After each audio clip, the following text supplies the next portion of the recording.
He discouraged any tendency a student might have to consider book knowledge a necessary step to spiritual realization. The rishis wrote in one sentence profundities that commentating scholars busy themselves over for generations, he said. Endless literary controversy is for sluggard minds. What more quickly liberating thought than God is nay, God? But man does not easily return to simplicity. It is seldom God for an intellectualist, but rather learned pomposities. His ego is pleased that he can grasp such erudition. Men who were pridefully conscious of their worldly position or wealth were likely in Master's presence to add humility to their other possessions. On one occasion, a local magistrate requested an interview at the seaside hermitage in Puri. The man, who was reputed to be ruthless, had it well within his power to dispossess us of the ashram.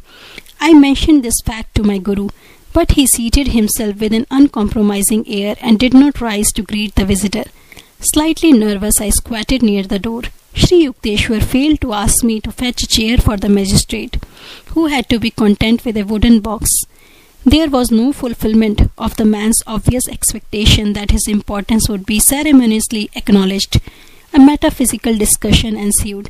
The guest blundered through misinterpretations of the scriptures. As his accuracy sank, his ire rose. "Do you know that I stood first in the MA examination?" Reason had forsaken him, but he could still shout. "Mr. Magistrate, you forget that this is not your courtroom," Master replied evenly. "From your childish remarks, one would surmise that your college career had been unremarkable. A university degree in any case is not related to Vedic realization. Saints are not produced in batches every semester like accountants." After a stunned silence, the visitor laughed heartily. "This is my first encounter with a heavenly magistrate," he said. Later he made a formal request couched in the legal terms that were evidently part and parcel of his being to be accepted as a probationary disciple. On several occasions, Shri Yukteswar, like Lahari Mahasaya, discouraged unripe students who wished to join the Swami order. To wear the ochre robe when one lacks God realization is misleading to society. The two masters said, "Forget the outward symbols of renunciation which may injure you by inducing a false pride. Nothing matters except your steady daily spiritual advancement.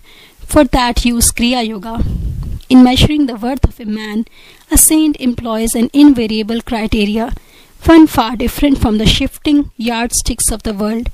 Humanity, so variegated in its own eyes, is seen by Master to be divided into only two classes: ignorant men who are not seeking God, and wise men who are. My Guru personally attended to the details connected with the management of his property. Unscrupulous persons on various occasions attempted to secure possession of Master's ancestral land with determination, and even by instigating lawsuits, Shri Yukteswar outwitted every opponent. He underwent these painful experiences from a desire never to be a begging Guru or a burden on his disciples. His financial independence was one reason why my alarmingly outspoken Master was innocent of the cunnings of diplomacy. Unlike teachers who have to flatter their supporters, my Guru was impervious to the influences, open or subtle, of others' wealth. Never did I hear him ask or even hint for money for any purpose. His hermitage training was given free to all disciples. A court deputy arrived one day at the Serampur ashram to serve a legal summons. A disciple named Kanai, and I ushered the man into Master's presence. The officer's attitude towards Shri Yukteswar was offensive. "It will not do you good to leave the shadows of your hermitage and breathe the honest air of a courtroom," he said contemptuously. I could not contain myself. "Another word of your insolence and you will be on the floor," I advanced threateningly. Kanai also was shouting at the deputy. "You wretch, dare you bring your blasphemies into this sacred ashram?" But Master stood protectingly in front of his abuser. "Don't get excited over nothing. This man is only doing his rightful duty." The officer, dazed at his varying reception, respectfully offered a word of apology and sped away. Amazing it was to find that a master with such a fiery will could be so calm within. He fitted the Vedic definition of a man of God: softer than the flower where kindness is concerned, stronger than the thunder where principles are at stake. There are always those in this world who, in Browning's words, endure no light, being themselves obscure. Occasionally, an outsider, fevered over some imaginary grievance, would berate Shri Yukteswar. Imperturbable Guru would listen politely, analyzing himself to see if any shred of truth lay within the denunciation.